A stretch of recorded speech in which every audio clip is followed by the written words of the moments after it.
પોરબંદરમાં પર્યટન પર્વ 2026 અંતર્ગત ભવ્ય લોક ડાયરો યોજાયો હતો, જેમાં ખ્યાતનામ લોક સાહિત્યકાર રાજભા ગઢવીએ આગવી શૈલીમાં દેશભક્તિ, હાસ્યરસ અને લોકગીતોની રજૂઆતથી લોકોને મંત્રમુગ્ધ કર્યા હતા.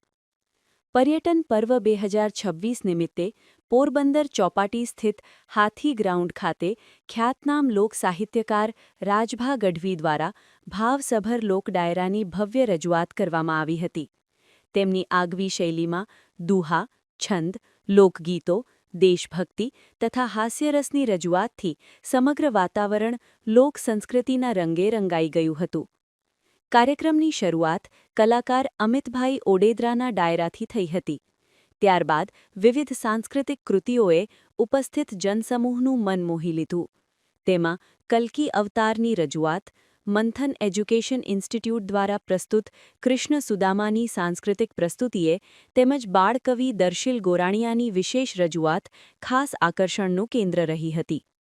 લોક ડાયરામાં રાજભા ગઢવીએ ગુજરાતની સમૃદ્ધ લોક પરંપરા અને સાંસ્કૃતિક વારસાને ઉજાગર કરતી ભાવસભર રજૂઆત કરી હતી. મોટી સંખ્યામાં નાગરિકો અને કલાપ્રેમીઓએ ઉપસ્થિત રહી કાર્યક્રમને ઉલ્લાસભેર માણ્યો હતો. ઉલ્લેખનીય છે કે ગુજરાત સરકારના રમતગમત, યુવક સેવા અને સાંસ્કૃતિક પ્રવૃત્તિઓ હેઠળની કમિશનર, યુવક સેવા અને સાંસ્કૃતિક પ્રવૃત્તિઓની કચેરી, ગાંધીનગર તેમજ જિલ્લા વહીવટી તંત્ર, પોરબંદરના સંયુક્ત ઉપક્રમે પર્યટન પર્વ 2026 અંતર્ગત આ લોક ડાયરાનું આયોજન કરવામાં આવ્યું હતું અને આ કાર્યક્રમનું સંચાલન એનાઉન્સર શ્રીમતી પૂજાબેન રાજાએ કર્યું હતું. આ પ્રસંગે જિલ્લા ભાજપ પ્રમુખ doctor Chetnaben Tiwari, Chitnis two collector એમ.ટી. ધનવાણી, યુવા વિકાસ અધિકારી પરબતભાઈ હાથલિયા, જિલ્લા રમતગમત અધિકારી પ્રવીણાબેન પાંડાવદરા, અગ્રણી લાખણશી ગોરાણીયા સહિત નગરજનો ઉપસ્થિત રહ્યા હતા. નિપુલ પોપટ, પોરબંદર ટાઈમ્સ.